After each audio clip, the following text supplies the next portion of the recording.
Hey guys, it's Scott with Scottie B Cards, and in this video we're talking all about Topps Dynasty. I have a Topps Dynasty expert here, and we're going to ask him some tough questions.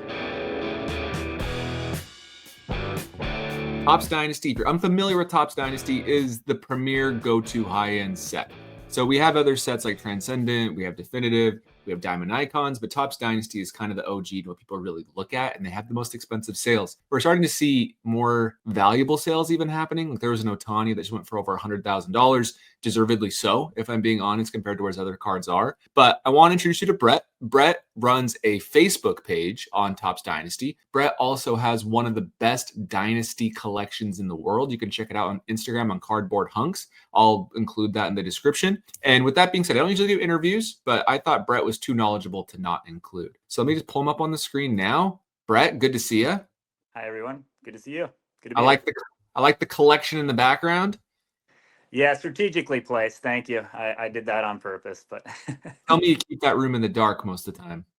I don't think there's any direct sunlight. It is my basement, and to be honest, I've kind of rearranged some of the cards that are in there now, specifically for this interview. So yeah, some of the more Cool. valuable ones might not always see the light of day. Awesome. Well, great. Well, tell me about you, Brett, and kind of what you do. I know you collect Manny Machado. You're like a super collector of Manny Machado. Did you do that first and then evolved into Dynasty when Dynasty came out? Or like what's your first love, would you say? Yeah, dumb luck. It was good timing for me. I started to collect cards again when Manny Machado was a rookie, 2012, 2013. Of course, the first release for Dynasty was in 2014. So he doesn't technically have an RPA, as you would say, but with Topps Dynasty being the first on card premier jumbo patch auto, I got into it right away. And, I guess I also continued to collect other Machado things, but I certainly hold a passion for not only Machado Dynasty cards, but others as well. So, yeah, I've been doing this pretty continuously for the last 12 years, spending far too much of my time uh, collating and perfecting my collection, I would say. Are you married? I am. I have a very patient and understanding wife, That was my as I question. would suggest others who do this have as well. Or yeah, I guess if you're single, that works as well. But yeah, she's very understanding. I'm incredibly impressed with your diligence and sticking to what you're collecting for this long. I sometimes myself will find myself like kind of changing what I go after, but the fact for 12 years you've been going after Dynasty, the collection in the background speaks to what that looks like. So, anyways, well, let's jump into the first question. So these questions are questions I think I have messaged you or we've talked about, and so I wanted to get them all in here for everybody to learn more about the product because to a lot of people, it's a brand new thing. It's a brand new set that they are kind of hearing about. People are talking about it on social media, or Topps is pushing it on their Instagram, like they're doing with every set now. But Topps Dynasty, like you mentioned, they're all game used patches or memorabilia cards. We're seeing that a little bit more with the 2025 stuff, which sucks, where there's like Sure. not as great of patches. We'll talk about that later. But all our game used patches, all of them are on card, and it's the premium set. You get one card per box, and it's usually, a really good looking card. So here's an example of what these look like. And I'm going to be sharing the questions this way with Brett and then actually having these examples. So this is what the Topps Dynasty looks like. Historically, they've all been the horizontal card, like this Corbin Carroll on the left. But I think in 2022, they released some vertical cards. So, Brett, horizontal versus vertical, what's the future in your opinion? That's a very important and interesting question. Obviously, being a traditionalist, my first love is horizontal. As you can see with the cases in the background, it works very well for display purposes as well. I do have some verticals on top of my case. As you can see, based upon the aesthetics of the two Corbin Carrolls in the graphic here, the photo in the vertical is far more appealing to me. Studio shots are kind of generic to me, whereas who doesn't love an action shot? We mentioned that I collected Manny Machado cards for 12 years. If I had a preference of a card in general, I want the vertical orientation. However, as I said, call it whatever kind of a history you want. Topps Dynasty. This was the 11th year release, so we're not talking, since the inception of Topps for the past 75 years. I do think that moving forward each year that the vertical is going to be more accepted, and to the point that I would assume eventually that it will become the preference for what it's worth. So for someone like Bobby Witt, he was the first year where they were both. Would you recommend if someone wants to buy one to go after the vertical more than the horizontal, or do you think he's in an era where the horizontal is still king? I still think horizontal is king. You know, that's a specific question. I'm pretty well versed on Bobby Witt RPAs, rookie RPA, rookie patch auto, you know, the rookie year. His verticals, I believe he had 2 photos that year, whereas he had 6 at the horizontal. I have 3 very nice horizontal patches, whereas the vertical patches that I have seen just aren't as appealing. I agree. I agree with you. It's the City Connect uniform, but it's just like a simple patch. I've never seen like a good patch.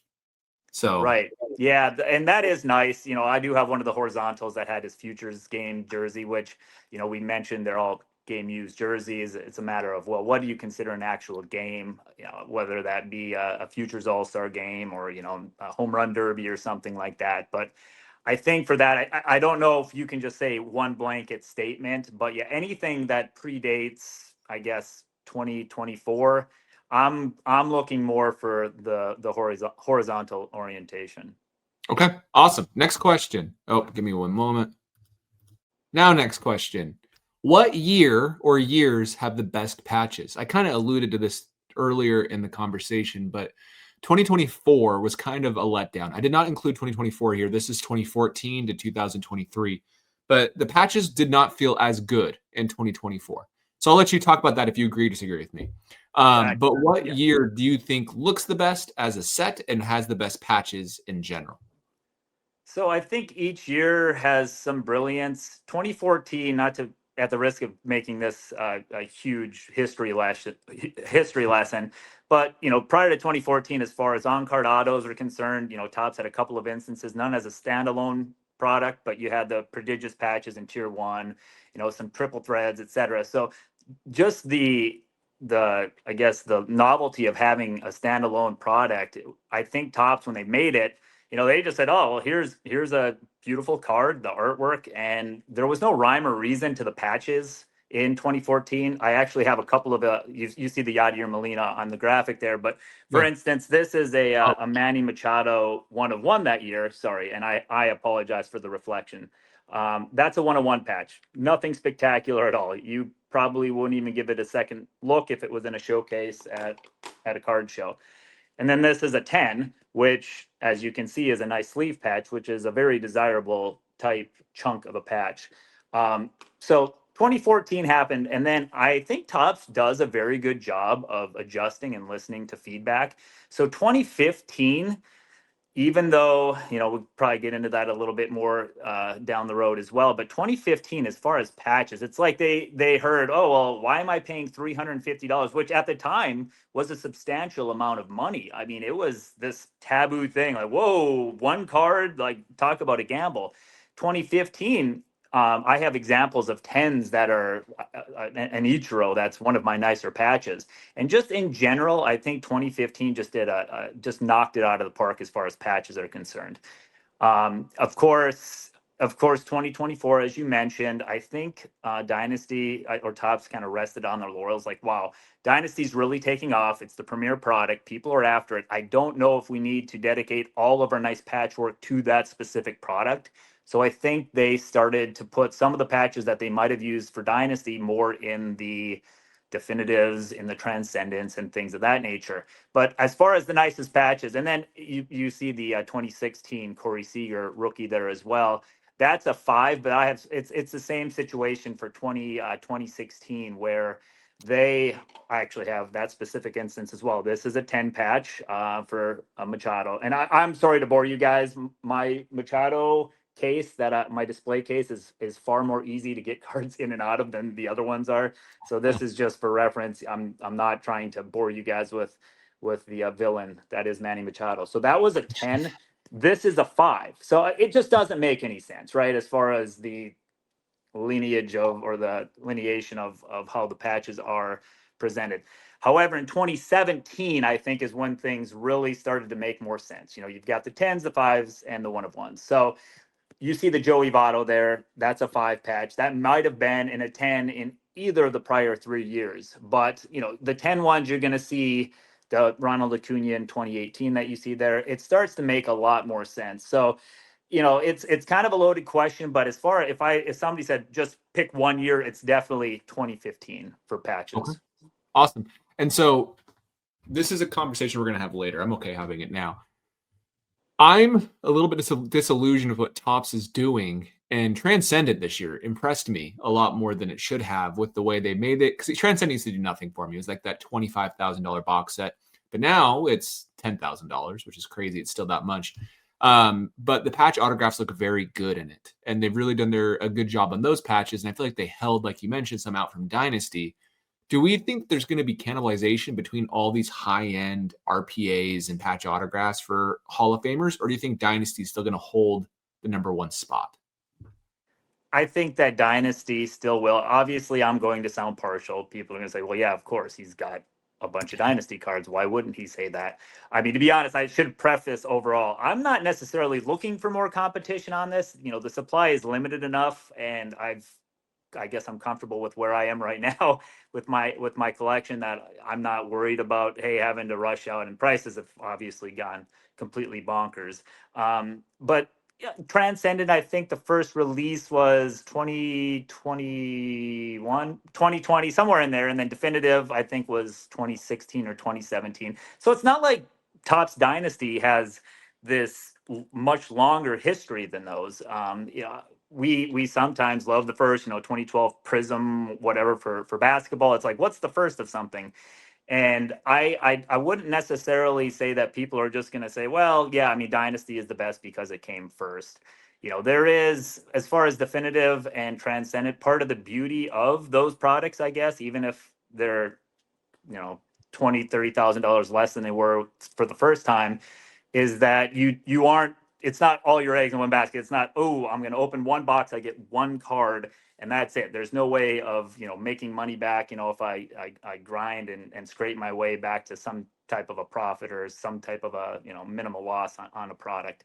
But, with Transcendent and with Definitive, well, Transcendent specifically, they obviously offered the invitation to the event, which was a huge part of the cost. And then I think the last year they actually didn't include an invitation in each of the boxes. So, much bias opinion is that with Dynasty, you're just going to have a far more limited supply. There, at the risk of, again, getting ahead of ourselves, you might have 5 or 6 photos of one player in a specific year. You multiply that across 10, 5, 1, so 16 cards per photo variation. Let's say they have 5 photos, that's 80. Quick math. Sorry, not trying to confuse anybody here, but let's say there's 80 of a card, whereas Transcendent, and to use an example which I'm familiar with, I collect Gunnar Henderson as well, pretty much any Gunnar Henderson rookie card. And where he had 3 of the standard horizontal photos in Dynasty, Transcendent actually has 5 or 6 photos with the nice 101 patches. I mean, still a Yeah. beautiful card. They're not encased, which is I'm gonna get ahead of myself here again, but we're a fickle bunch, us Dynasty nerds. So I do think, and there's room. I think there's going to be room for more than one product. There's going to have to be. The supply just isn't there to meet the demand right now. So I'm kind of the mind personally. If we look at basketball and football, National Treasure is just better than Immaculate. Immaculate is still a great set, I Mhm. think that Dynasty is still going to remain, but I do think it has competition. The good thing about Dynasty is I don't think, because Definitive, Transcendent, all these other things, they didn't really find their footing until recently. So even though they've Right. been around, they've changed, right? So Mhm. in Definitive back in 2017, Aaron Judge has some rookies there. The whole format of his rookie cards are completely different than Definitive in 2024 product, where now the vertical RPAs kind of knocking off the National Treasures approach and how those look. So I do think Dynasty has that going for it. I think that they look the best. Would you agree, design wise, they're the best looking cards historically compared to those other sets? So I think while, yes, they're pretty much the same age, the fact that Dynasty is older, the fact it looks better, the fact that it's more consistent, it's straightforward. I think that'll keep it there personally. So I only have one card of Dynasty right now. Hopefully, by the time this comes out, probably no, I have two. I bought that Pujols, so I have two right now. But I'll have at least two more probably by the time this publishes. And I've had a bunch more in the past. I'm not that biased yet, but I have not much interest in those other sets compared to Dynasty, as an example. Right. I guess I should mention, and I think people who aren't completely obsessed with Dynasty, unlike myself, you can tell the difference. So I mentioned, passing a card in a showcase at a card show. I can tell you, and I don't think it needs to be to the level that I am, exactly which year. I mean, there's Yeah. some similarities. 2015 to 2016, you see the white background. You didn't include 24 on this graphic. Of course, the 24 1-of-1s are gold, for those who don't know. But 23 and 24 somewhat look similar, but they do a pretty good job of switching it up. And as far as transcendent and definitive, I've got several cases of Machado definitive cards, and I couldn't tell you whether it's a 2016, whether it's a 2017. Of course, he changes teams, but there just isn't a lot of difference in the years, and it's art to me. Dynasty art. You mentioned the aesthetic, the appearance of it. I just there's a lot of things, and again, we'll get into that. Other things that might impact value or impact appeal, than just the patch or whatever. So it's art to me. So here's another aspect that I thought of while you were talking, but the parallels in definitive suck too. The parallel colors. It's purple, Yeah. green, and red versus Dynasty, which is base, silver, and gold. Like Mhm. it's hard to argue with that, in comparison to really random colors. That's a critique I had, and I made a video talking about how definitive could, maybe rival Dynasty. People did not agree in those comments. And that was the main thing, is they don't look good and the parallel colors are weird. But anyways, let's go to the next question. We already talked about this. Is Topps diluting Dynasty? Here's what I should have shown this while we were talking. Here's Diamond Icons RPA. Here's the Transcendent RPA. Here is the definitive RPA, the Yamamoto. So I mean, they look fine, but they definitely don't look as good as these to me. And that's just a personal preference. How does grading impact Dynasty values? And the reason I want to ask this is because PSA 10s are worth a ton of money. We're kind of seeing that here. And maybe this is more applicable to rookies than veterans, but here we have an Ohtani Dynasty patch autograph. This BGS 95, this BGS 95 and this PSA 9, these sold the same day. I know it says a different day, 27 versus 28. That's because this one on top, it rolled over to the next day and extended bidding. But either way, the PSA 9 went for more. And that's because this is a 10 autograph versus a 9 autograph on the back that says 9. So that's the reasoning behind it. But then about a month later, we had the PSA 10, which is actually probably the worst patch of the bunch, go for $101,000. And I don't think the photo's that much better. I think the full attribution to value here was due to the grade. So my question for you, Brett, is how impactful is the grading for Dynasty collectors and then general public from what you've seen? Yeah, so you hit the nail on the head, Scott. I think with the RPA, again, the rookie patch auto, I think it's going to be far more substantial, especially when it comes to a guy like Shohei Ohtani. Not to sidetrack this at all, but when I purchased my Ohtani 2018, which is the 5 parallel, which is blue, I bought it for $7,500. And at the time, the Venn diagram of collectors, investors, and I kind of fit, I guess, a little bit in the middle.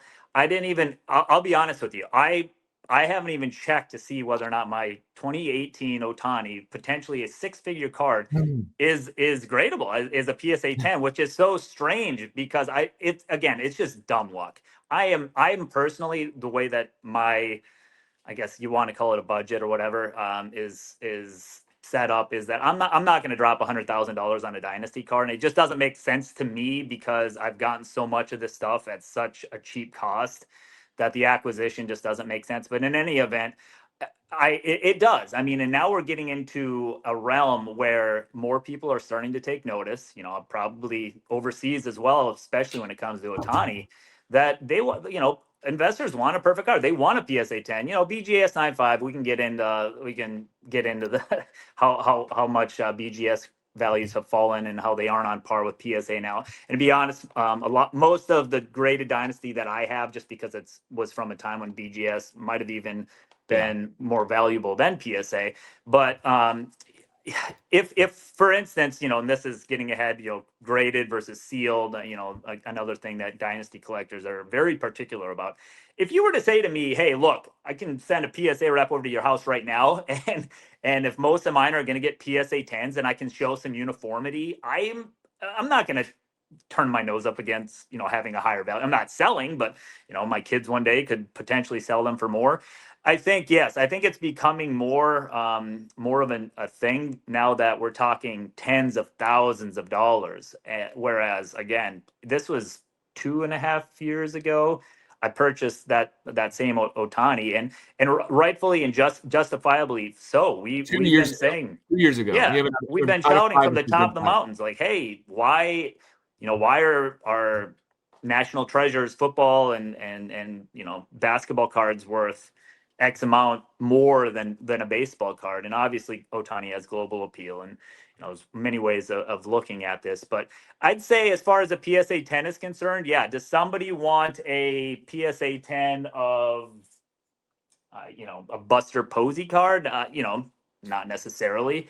But as far as something that has the potential of paying for your kid's college, then yes, I think you're looking at a 2x potentially of similar to what you would see as far as the peril or the premium that goes on any other card. So we agree it's probably only important for rookie cards, just because honestly, the upside potential investment for the non-rookie cards, it's not as high. They are still going to appreciate and grow, and some of them go up exponentially for really great patches.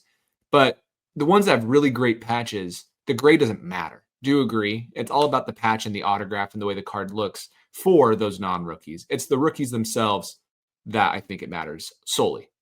Is that fair? Right. I agree. Obviously nobody wants a PSA 6. Yeah. They're going to want that sealed, but so that is the card in question here. And again, I haven't even, which is crazy. I think when I saw that $100,000 sale, I thought, well, maybe I should start to potentially. But now it's like, well, if I were to grade it, I don't even know how much that would cost. And I'm not the guy that. Thing, Brett. That's the big one. How much is that going to cost me? Probably $10,000 to grade it if it gets a PSA 10. Yeah, so that, and again, that would be sunk cost because I'm not selling it. It wouldn't make any sense for me to move the Otani when I've got pretty much every other dynasty card that I've ever sought to get. It'd be cutting the head off the snake. Yeah. And I'm not the guy that's like, oh, I don't want to let go of my cards. I can't stand that they're in the mail or anything like that. It's just that would be one that I would walk through at a show, and it would probably cost me $10,000. And for that $10,000, I'm probably looking for more dynasty cards. So yeah, I also funny enough, you and I on this call, we own 2 of the 5 of these. So I have the same pose, same parallel. Let me see if I can find my patch real quick. I'll stop sharing and pull it up real quick. They actually did a pretty good job with, and maybe at the end of this video, we can go over some of your favorites on your page, because I think you have some amazing cards. But here's mine. So what we should do, you and I should go to the National together and do a walkthrough and just see if they would grade them PSA 10s, because I haven't tried either. So I don't know. Pretty cool. Beauty. So yeah, I don't know as far as they do graded card review. It's funny because they'll probably look at us like we have 2 heads, but if there was a way to do a review without taking it out of the case, I would. That's a huge deal. And you're telling me I can pay you $10,000 to get, say, $50,000 increase in value or whatever that might be, even if I can double my money. Yeah, I might, it'd be something I might consider. Yeah, that's another thing. So let's talk about encased versus not encased, either raw or graded. There's a lot of dynasty collectors who only care about encased cards. What's your take on graded versus encased? I have a slide I can show to kind of give an idea of what we're talking about for those that are less familiar with what we're mentioning. The way Dynasty is actually delivered to you is it's encased in a one-touch. I don't know if it's a one-touch per se, but it's in this case here with the Dynasty sticker. Then you can get it graded aftermarket. Here's 2 Reggie Jacksons from 2016. These are two different photos. Obviously, this one has a much better patch. Between you and I, it's out of 5 or it's out of 10. I do not care about that grade in a PSA 10. I like this one significantly more on the right. Photos better, patch is better. I just like it better. So what's your take on graded versus cased? Well, I am not as much of a snob as other people. I don't know if I'm the best person, or maybe I am the best person to ask, because I am somewhat try to play it impartially. Again, if I am not wanting to pay the premium for the grade. So if you're offering me both of these cards for the same price, I'm in agreement. I'm going to take the nicer patch. You know, the photo, even I actually like both of those photos. You know, Yeah, the photo that gives you the nostalgia. I mean, like, hey, that screams the 70s, or that screams the 60s. It's art. That's art to me. And you know, I think the flip, and I am a PSA snob. I mean, I've got plenty of PSA graded cards. Let's not, like, I'm not this guy that's completely against it. The flip takes away from it a little bit. You know, I want, in the 2016 specifically, it's kind of subtle. And what are you looking at when you see that photo? You're seeing that big red and white flip. I mean, it takes away from the appeal of the card, is the problem. So I am, I mean, again, I am not going to turn up my nose, especially now with the supply being as limited as it is.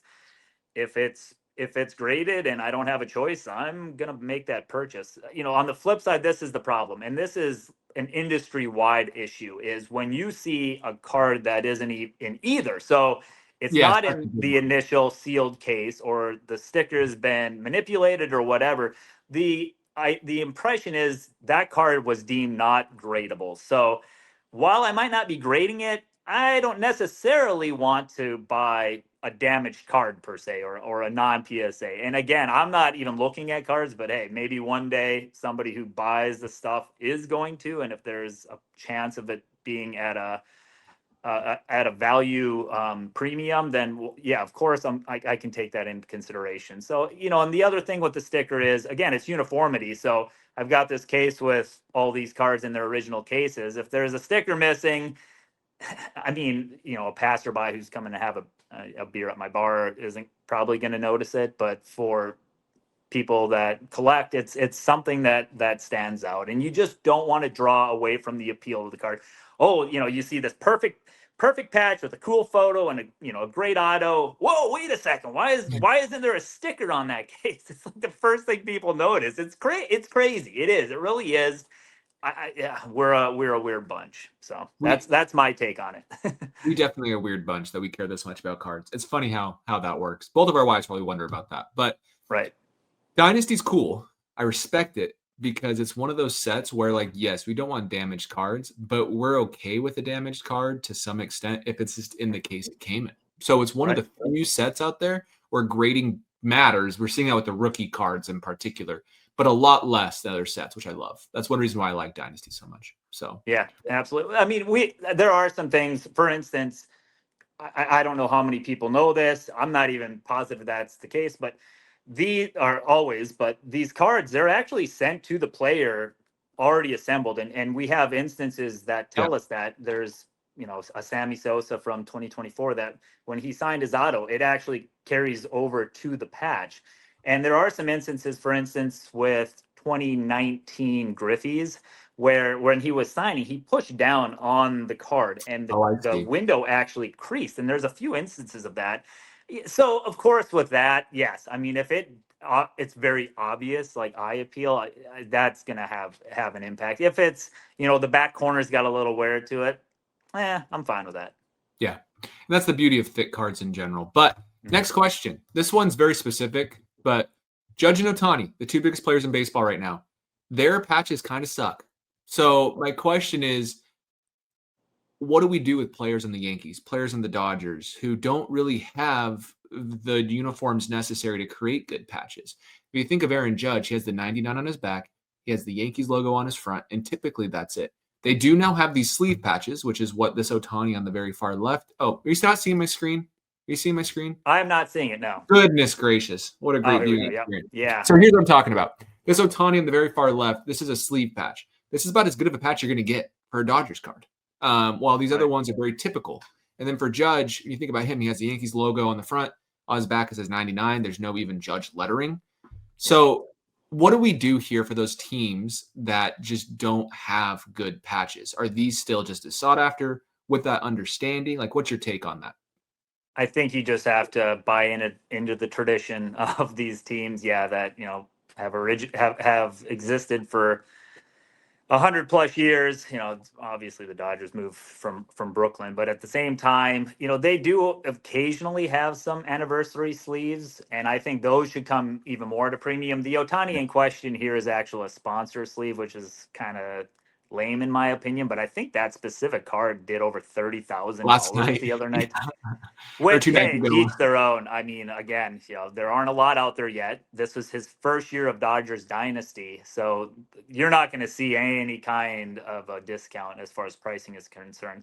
Judge has had a couple. I think he had I want to say it was a Whitey Ford. Oh, yep. He had and then I actually have a Jeter with the Bob Shepard uh, microphone patch. But yeah, for the most part, Judge, you're just going to have to say to yourself, and you can maybe look for some kind of difference in the patch. For instance, you mentioned it's the 99 on the back, it's the NY on the crest.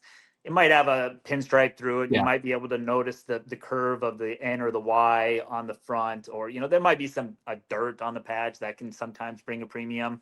So I think it does make those patches even more desirable if you can get any kind of an inference of where this actually came from. Like those Judges, you have no idea. I mean, it's probably from the 99, as you mentioned. They might have New York across the front on the gray jerseys. But yeah, unfortunately for me, my Judge 2017. So he only has 3 photos in 2017, and they're actually from the Home Run All Star Derby, and I bought mine in a lot through, I want to say either Heritage, one of the auction houses, and it had a couple of other cards. And at the time, I think I got all of them for $4,500, which of course now is a great deal on a Judge rookie dynasty. But I think of the 48 dynasty that he had from that year, I have the worst. It's like Oh, why really? why couldn't just there have been something else?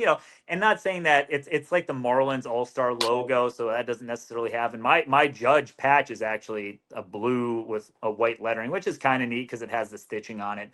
But yeah, just my luck, and I've just never necessarily devoted funds to be able to upgrade that. And that's a nice thing that I do with a lot of these. Like you can get Yeah. in, that's a nice thing about Dynasty. You can buy a 10 patch, pay whatever, and there's such a demand for them and such a community that they're very liquid. For me, while I would probably rather sell one of the many Manny Machado cards that I have, because I wouldn't even notice if I didn't have it anymore. It's just so easy to sell a dynasty, and you can just upgrade. You get a 10, you see a 5 patch. Okay, I'm going to pay, let's say $500 for the 5 patch. I'm into the 10 patch for 200. I can sell the 10 for 200, get my money back, probably a premium because, like I said, the supply is so limited. But it's just something that I never did with the Judge rookie. And in hindsight, I probably wish that I had. But yeah, you're kind of stuck with what you are there. I would assume that there will be some anniversary patch sleeve patches for these two guys, and for I guess some of the Yankees and other Dodgers over the years, and those will definitely command a premium. I mean, the problem being is the nice patches, people hold on to them. That's what I do with mine. Yeah, I'm those are the kind of cards that if I find another one, I'm going to be selling that one to help offset the cost of my new one. So Otani has a lot of Angels patches, and the Yeah. Angels are a team who does have good patches and product because of their logo on their sleeve. And in general, the stitching on the uniforms has more color and it has more angles. Like both of ours, the Otanis that we own, we can see exactly where it's at in the uniform. Right. But Otani, do you think his Angel stuff could still hold a really good value? Because I know there's a concern that we don't want anything Otani Angels because he's not on the Angels. He won't be remembered as an Angel. He'll be remembered as a Dodger. But do we think his Angel stuff can hold a premium because the autographs look, I mean, it's because the patches look so much better? Here's yours right here as an example. Yeah, the 2021 there. Yeah. So which I insisted on getting that specific one.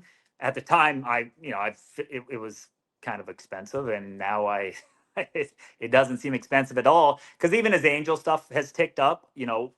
Obviously a Dodgers fan is going to want a Dodgers card. I mean, they're the little brothers of LA. The thing with Otani, and this is my opinion, some other players as well. It's not like he went from one team, made a pit stop at the trade deadline to the Angels, and then went on to the Dodgers. I mean, he was there for the first, whatever, 5 years. All of Yeah. his other rookie stuff, which is obviously desirable as in an Angels uniform, as far as a regular 2021, I don't know, Allen and Ginter Chrome Auto in an Angels uniform, how well those perform. I think there is a little bit of a premium for Dynasty just because, yes, I mean, that's a beautiful patch. And he's still one of the, as we stand, one of the possibly the best players of all time. And it's like, well, we're not talking about, I hate using this example because I always get people telling me it's not necessarily true, but it's not like we're talking a Willie Mays in a Mets uniform or a Ricky Yes. Henderson in a Mariners jersey or something of that nature. Where he won several MVPs with the Angels, so it's not like he was chopped liver then. The good thing is it matches his rookie cards, so we Right. can say those are Angels stuff too, which helps. All And right. I think that the delta between Dodgers and Angels is just so high right now, just because it's 1 year of dynasty. There's such a high demand Do you for it. think that will shrink a little bit? I think so, 5 years and from I now. think I think that I think Topps is going to learn from 2024. I think there's been enough flack about the patchwork for 2024 that they're going to improve 2025. I I hope think so. there's just going to be more volume as far as Otani, and I think as time passes, again, I don't own a Dodgers patch. I own 2 Angels patches. I'm going to sound totally biased, but I just based upon history and maybe not as an extreme of a case as one of the possibly the greatest of all time, it's going to shrink for sure. So next question. First thing I want to point out for those that are confused by these cards you're seeing on screen, you might be saying, where's the rookie logo if this is a rookie card? There is a rookie logo. It's on the back of the card. From 2014 to 2018, they had the rookie logo on the back of the card with the goal of focusing on the imagery, the autograph, and the patch on the front, and then anything else on the back. So the rookie logo is on the card. It is a rookie, and that was moved to the front in 2019, like on Tatis and Vlad rookie cards. But just be aware of that. Actually, here's an example. Here's Adley Rutschman. Here's the rookie on the front. Do images impact value, or is that less important? Is that secondary to the autograph and the patch?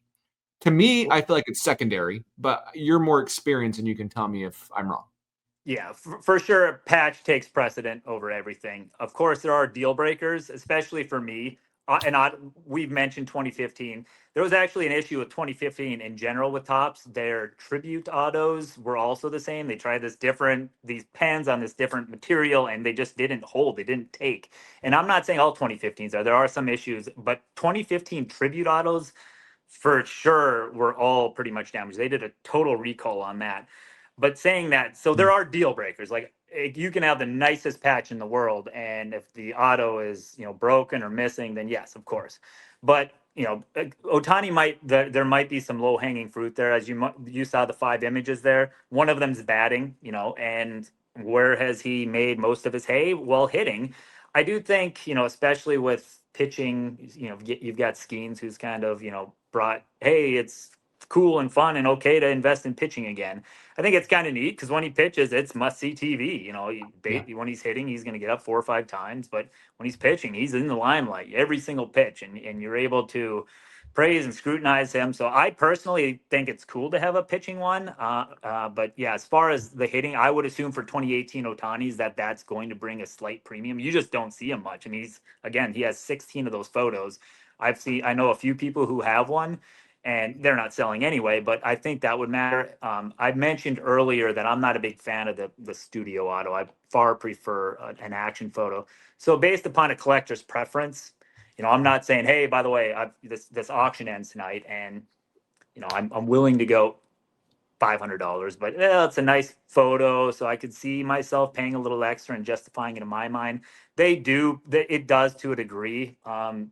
But I think that's just mainly in the collector's preference. I don't know a lot of people who don't like action shots, so just a general, yeah, absolutely beautiful card there. Well, and then you can see how you get a red Lindor photo. It's beautiful. So this is the card I owned at one point and I sold, and I really regret it actually. But right. This is a rookie card for Lindor, but you can see the autograph is pretty messed up because the way, like you said, the interesting thing is I think they just got stacked too quickly. So they didn't dry because this pen is like a paint pen. And these Right. things, I don't think these really fade. I never tested it on a Dynasty and I don't really want to test it. But Right. these don't fade like your typical chrome autograph, which I think was what the goal was. Have them like a museum piece. But you can see because of that, they have smudging. I actually did just purchase an Albert Pujols. I'll pull that up too. And it's a PSA 10 grade with a 9 autograph. And people are saying, how is that a 9 autograph? And it's Right. because of 2015. And so it doesn't bug me in the slightest. But like on the bottom of this P, I don't know if you can scroll in and see it. There's a tiny bit of speckling, like right Yeah, here, it's a little just bubbling, but tiny bit. And just like it doesn't bug me at all because it looks like a great bold auto. And that right. autograph's gonna last forever. But that's why like Dynasty, they take some risks. I like that about Dynasty. At least they used to. So Sure. And with the 2015, a 9 auto is again, you have to know. So if you were to, for instance, sell that and you put it out at a showcase at a card show, you're going to get some people, oh, 9 auto, that's like the scarlet letter. For people who know, a 9 auto is actually really good for a 2015, and it looks perfectly fine. It's just little PSA is very harsh on their auto. It's not like BGS where you get a streak and you're still fine. With PSA, yeah, if there's any bubbling whatsoever, I had a Ricky Henderson 2015 that had a 9 auto, and you couldn't. It was beautiful, but it just had a little bubble in it, and that was it. yep. And then one thing I want to point out, ours, I know I'm biased too. I don't even hide my biases that well anymore. But here we have this image that we both own. I love this image because it's his rookie debut pitching. So it's an image from his first game pitching ever against the Oakland Athletics on April 1st, which I think is awesome. So there's a story behind the image. I think it helps. But I agree. I know the owner of this card, and I think it's the best image, arguably, plus a really great patch. This is a good one here. Definitely would go for a premium over like the one on the top left, even though the one on the top left is still a cool card. You can't argue this one doesn't look better. Or even honestly, the one that we own, I think it looks better in some ways. So, all Yeah, right, I next appreciate you question. bringing that up. I wasn't actually aware of that, and that's the neat thing. I love to go down rabbit holes and try to source even photos. People obviously love the photo match patches, but that was cool. You actually taught me that, and for all the time I spend researching this stuff, it was really neat to hear that. So yeah, I think that's pretty cool. Yeah, so I love that about that card because you can tell a story behind it, which is fun. Sure. And collectors, I know like stories don't drive everything. But if you think about the hobby, a lot of it is storytelling. So here we have Adley Rutschman. First thing you'll notice is the photos are way downhill. If Topps, I don't know if you're watching this, do better. Like you can't just take 99 photos at different angles and call them each different. That's just a personal beef I have. But I wanted just to kind of hit on the idea of having 9 different rookie cards and each of these having a rainbow and parallels. What's the perfect amount of rookie cards for a player? I think Ellie this year had 2 or 3 is all. Juan Soto has 3. Otani has 6. Bobby Witt has 6. Aaron Judge has 3. When I say 3, like he has the 1 of 1, the out of 5, out of 10 for 3 images. So he has total of, for each of these is 16. So even for someone like Adley, you have 90 base, and then you have 45 of the out of 5s, and then you have the 9 101. So you're still looking at less than 150 total, which is less than every other sports national treasures RPAs by a lot. And that's at the very most. And we saw that scaled back this year. But what's the perfect amount in your opinion? Well, for instance, for Ellie, because he only has 2 photos, and which means there's 32. He has a lot of verticals as well, which is probably part of the reason that I subconsciously or I'm starting to accept them more and more every day. But if I'm trying to get in and I need to have one of everybody, it's 2 is just not enough for me. Okay. I'm a Reds fan and Ellie's my guy, and I'm like, I don't care. I'm going to spend $5,000 a piece on them all right now. I want to have something that has as little supply as possible. I actually kind of like that Gunner only has 3 of the regular photos.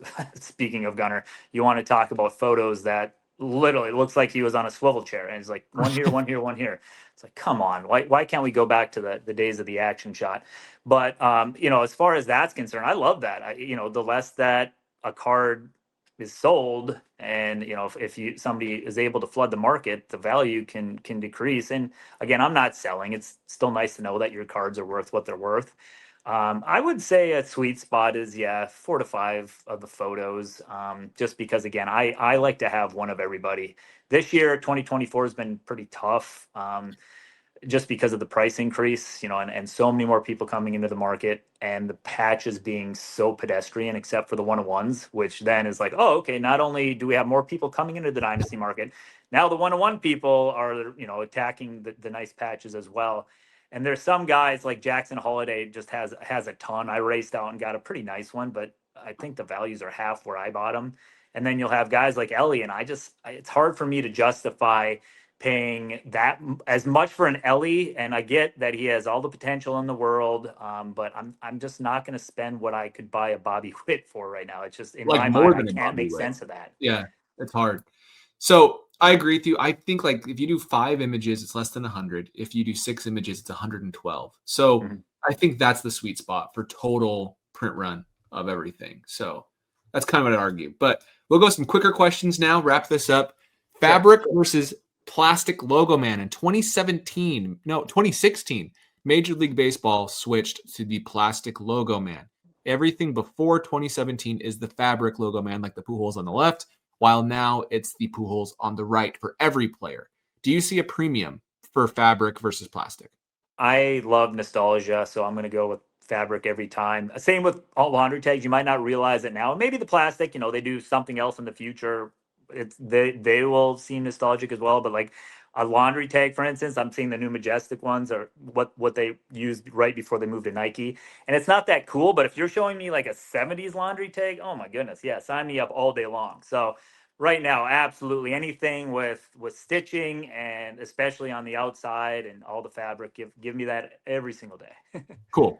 Next question. This one's quick. We already talked about it a little bit. Let me share my screen again. But that question is rank the importance of the following: image, autograph, and patch. What's the most? Probably patch, and then autograph, then Patch. image. Yep, that's exactly correct. I mean, depending on if it's a really cool photo and it kind of hides if there's a missing part of the autograph there, I wouldn't say it's necessarily straightforward. And then it patch absolutely, but again, the deal breaker can be if the auto's totally screwed up, or I hate to do this, and but I'll use this as an example. 2019, Ken Griffey Jr. You talk about the best patch. His patches in 2019 are second to none. They're just amazing. However, some of the photos, we like to remember our heroes in their glory years. And obviously, Griffey, I mean, he naturally declined. And when he declined, like we all do in our old age, we put on some weight. So there's some photos in 2019 where it's very clear he signed with the Mariners his last year, like kind of as a farewell tour. And his face filled up. I mean, his pictures too are just not flattering. I mean, you can see triple chins on his face. It's like that just reminds me, not also just the red, he broke down with the Reds, and part of the reason why Red stuff aren't as valuable as Mariner stuff is that, yeah, that's when he wasn't at his best. So I see those photos. It's like, even if it's a nice patch, even if it's, the compass sleeve patch, if it's him when he's old, instead of that, boyish grin, backwards hat, whatever it might be, young, sweet swing Griffey, like that's going to be more important. I would rather have a 2014 with him with his, original sweet left-handed swing pose with a crappy patch than old 250-pound Griffey, even with an absolutely crazy patch. So those are some exceptions, but yes, generally it's patch and then auto, then photo. Great. And then here's going to be some rapid fire questions. You can just say yes or no. You're talking about it. Is modern photography going to kill Dynasty? Is that a concern for you? No, I don't think so. Okay. Multiplayer Dynasty cards. We're seeing an Ohtani triple patch auto with Pujols and Trout and Ohtani go for less than just a base Ohtani. Do you like multiplayer, or are you not a big fan of multiplayer? If they're relevant, Cal Ripken and Gunnar Henderson, yeah, Pujols is an angel. Sometimes doesn't hold quite the same premium. And the only thing that I'll say is this: like those aren't jumbo patches, so I That's don't true. They are mind. not combo. Yeah, for a multiple player card, I think a lot of the other products do dual and triple autographs pretty well. I don't feel that the premium for a multiple player auto in Dynasty should parallel what they do in other. So it shouldn't be, 3 times what a regular one is. That they do not hold the same demand in Dynasty. People really like those. Yeah, so it's small, and then of course you can see they sign over their face, and That's another nit that I pick. Alex Rodriguez, if you're listening, yeah, stop signing over your face. That'd be funny. If A-Rod's listening, Wade Boggs is like, why do you guys insist on signing over your face? Grippy does it too a little bit, but not as bad. Yeah, he's definitely has some high loops. So then my next question, this is a big one that I've always wondered. Have you ever seen fake patches or swapped patches in Topps Dynasty? I have not in Dynasty, and that's another reason that people don't like manipulated stickers, open cases, because there are definitely throughout the course of history, I think some of the playoffs, some of those jumbo patches, yeah, there were people swapping out patches. And again, it's kind of tricky because 2014 through 2016, it doesn't make any sense. People see part of the reason that I probably still haven't, I guess, necessarily upgraded to a different Ichiro in 2015. I mean, it is like the absolute prime cut of the compass patch, and it's in a 10.